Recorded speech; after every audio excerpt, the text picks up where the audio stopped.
Right. Well, with us we have Steve and Paul from the Sex Pistols, who, whether they like it or not, have got the hottest record, hottest album in Britain at the moment. Welcome to the show, Stephen. Hello.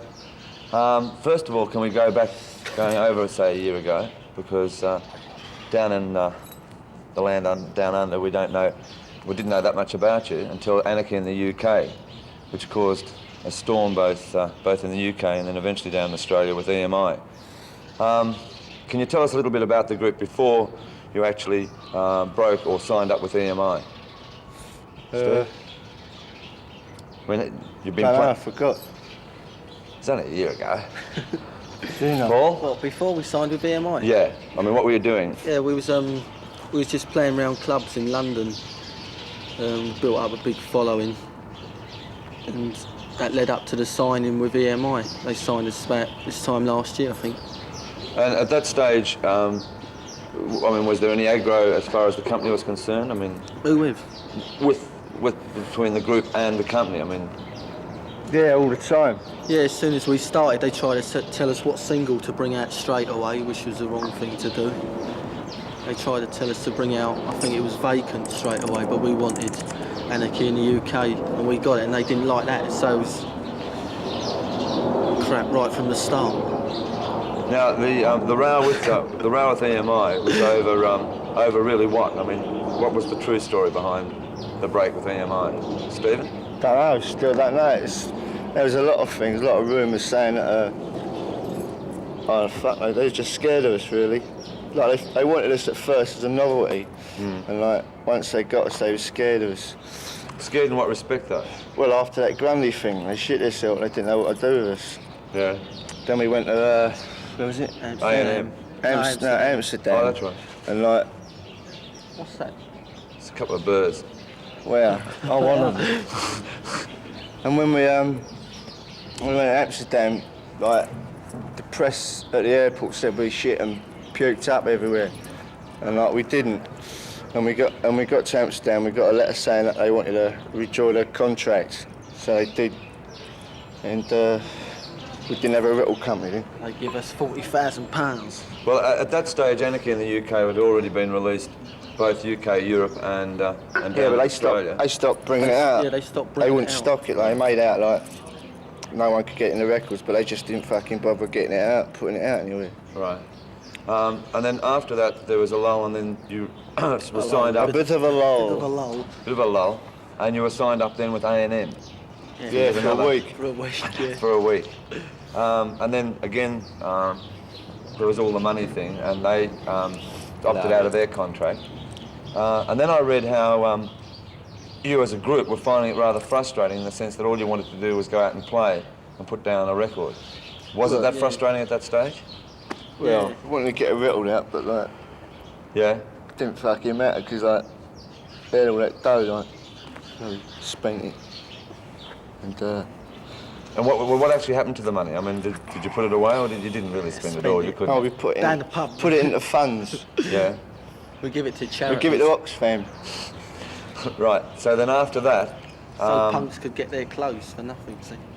Virgin Records signed you up, but by this stage you were sort of becoming cult heroes. I mean, is that what you wanted to happen? No, we wanted. As far as the press was no, concerned? we wanted to play. We hadn't been allowed to play. It's right from that Bill Grundy thing. Everyone got really paranoid right away, all the way since then. We just ain't been allowed to play, and it all started from that, really. Now, with the companies, the record companies, since I've been over here and just chatting around, there's been a lot of debate about whether, in fact, Bill Grundy was the one that was at fault by edging you all on. Well, no, it's just like if you walk down the fucking road, like me, if someone wants an argument, you give him an argument back, didn't you? Yeah. And like he started it, he said, go on, you get another 5 seconds. So, What like, did you say, Steve? I just fucking give him a load of abuse, like. Yeah. And he asked for it, didn't he? Were you surprised then the next day when all the publicity hit the daily papers and spread right across the world? Yeah, it was pretty funny. It's like, you know, they put all that on the front fucking page for all that, just for swearing on the television. We Fucking forgot about stupid, it. isn't it? We forgot about the whole thing a couple of hours after. And we didn't expect nothing to happen from it. Okay, now, with, a year later, after sort of being, with the release of the Anarchy in the UK, you've now been sort of hailed as the leaders of the the new wave music or punk rock bands. That's right. But I mean, but there's 1,000,001 around. I mean, what are your opinion now of the bands that are around? Well, they're all right. I mean, like, they're trying. I mean, it's better to go and see them than Led Zeppelin, isn't it? Or someone like that. It's better they want to get involved with something different than what they've had over the past 8 or 10 years before we started. Yeah. You know what I mean? Has it affected you musically, like with it being recording, songwriting or anything like that, with all the controversy that has raged over the last, say, 12 months? Yeah, we just like to write songs what upset people even more now. Are you purposely going out to upset people?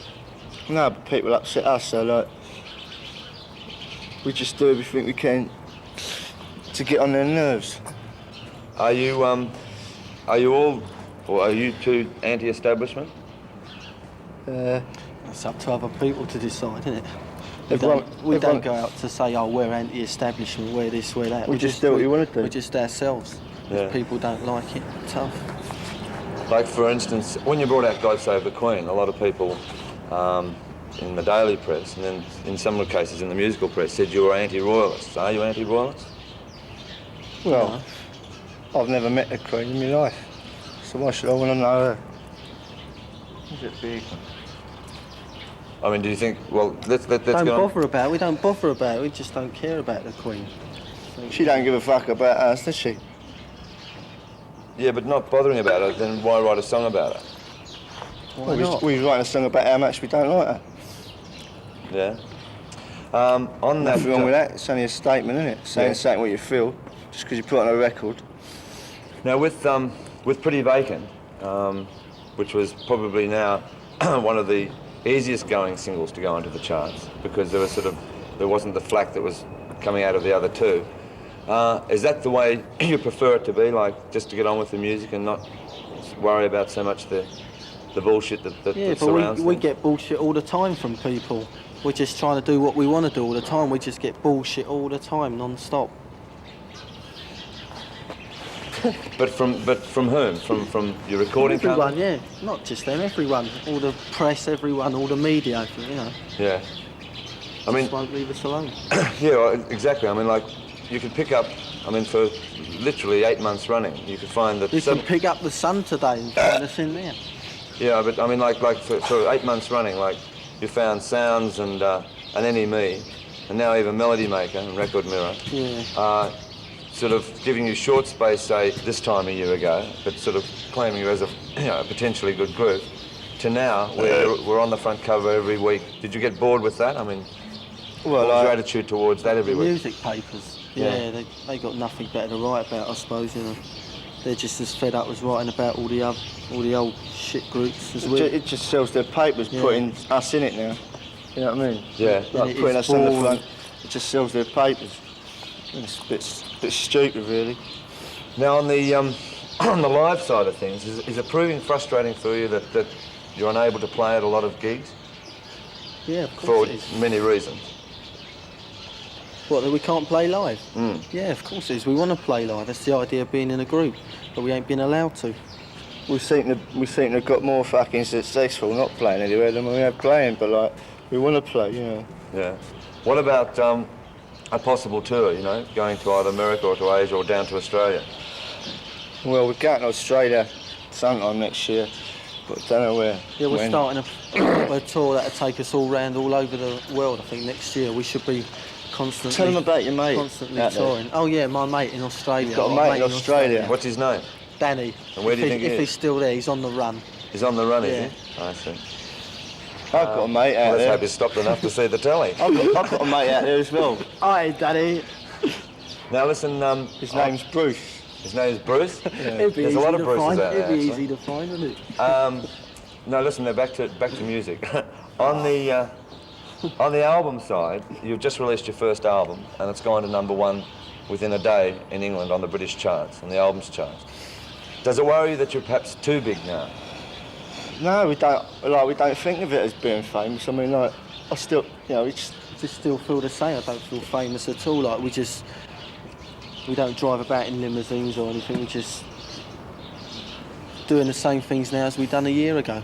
Yeah, but I mean, you might, but the thing is that there's a million people out there that don't think that anymore. Yeah, I they know, think that the but- Sex Pistols, and rightly so, are the #1 group in the country now. I mean, does it frighten you at all? me, no. No? No. What about yourself? Does it bother you? I don't give a fuck. What? I don't care.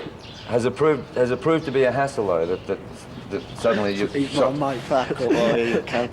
has it proved to be a hassle that you've suddenly shot into this sort of status of becoming? Well, it's it's just like,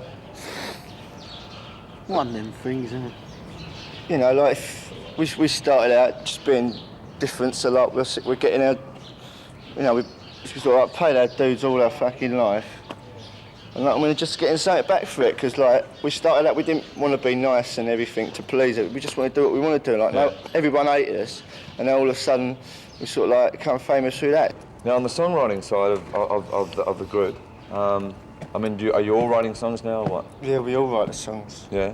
Yeah.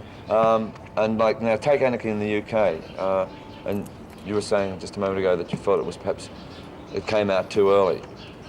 Yeah. Came out this time last year and weren't really big then at all, the punk rock movement, Do you think it was slightly overshadowed by the controversy that was going around it? I mean, just on Yeah, punk rock. no one took no notice of the music at all. All they was worried about was the front page headlines and everything. No one even bothered to listen to the records, and they didn't realise how good it was.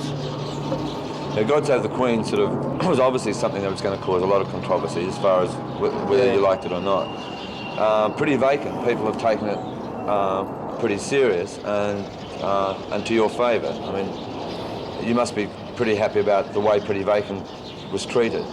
I don't know. I didn't really like Pretty Vacant. But like, In what respect? You didn't like it musically, or the Yeah. way it was recorded, or what? yeah, well no, I just didn't like it. I never liked the song that much. I mean, like, everyone else likes it, so like. Is it hard for for the group to go in and reproduce the sound you're getting on stage? I mean, you've got so much energy. I mean, like, is it hard in No, the it's studio? better live than it is on record. That's what I'm saying. It's hard to recreate it in the studios, in the recorded studios. Not really. No, because like we argue so much that the frustration comes out when we actually play it and things like that. We all know what we want when we go in the studio and what sounds we want, and so it comes pretty natural to us, Now, on if I can be a bit personal with both of you, What colour pants have you got on? no. Don't look. I mean, what did your parents think of it when you first formed the group, and what did they think when this time last year when all the rage was going on about Parents? Anakin? I ain't seen my mum and dad about fucking 4 years. Haven't you? What about yourself? They don't care. My mum really likes our records. She Yeah. likes No Fun the best. Yeah. And what about what about when God Save the Queen came out, and then again all the controversy raged, and then the Bill Grundy television thing? Was she worried then? Nah, she used to go around arguing with people in our favour. Yeah. If everyone had a go at her, she used to argue back on our side. She's, they don't care. Now, coming to the album, there was a lot of talk that the group didn't want any of the singles on the album. And I suppose one has to believe what they read. Yeah, it's all Bruce's fault. You asked He him wanted that, them on the yeah. album. Yeah. He made us. And there was also a story how at one stage one of your producers was saying that there were some mislaid master tapes that got washed out in the rain or something like that. What was that? I ain't heard that one. I ain't heard that rumour. Oh, that's a new story. That's a new going one. around. Yeah, that's a new one going around about the Pistols. Are you completely happy with the album? What now? Yeah. As Yeah, far I'm as just glad it's out and everything. It's been such a long time, yeah. But it's good, it's a good album. It's really Yeah. good. Now the current single, "Holidays in the Sun." It's about an holiday in Berlin. About a what? It's about a holiday in Berlin. We went for an holiday for a week. Melton wanted to get us out of the way for a week, so we just wrote a song about it.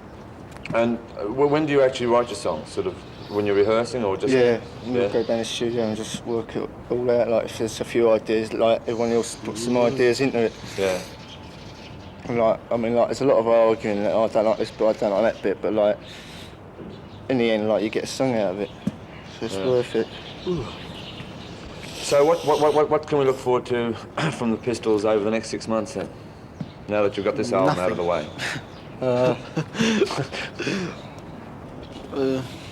touring, playing as much as we can. Yeah. We're doing a big like tour. Is it worldwide or what? Yeah, as many Yeah, countries as we can go worldwide to tour. next year. Yeah. It'll probably be Australia. Well, it will definitely be Australia in that and all. And obviously you're looking forward to that now. Yeah, Yeah. bit of sunshine. Okay, well listen, thanks very much for coming on the You can show. invite all the kangaroos to our gigs. To do the pogo. Yeah. Yeah. Yeah. Put a Thanks. safety pin in the email. Thanks for. Thanks. Could you imagine kangaroos with safety pins? They do Walking around. pogo, don't they? Yeah. Thanks for coming on the show. You've been made out, and especially down in Australia, it's been the most impossible group to get along with. All I Well- can say is it's been a pleasure talking to you. We're reasonable. Yeah, not bad at I all. wished I could say the same, mate. Thank you.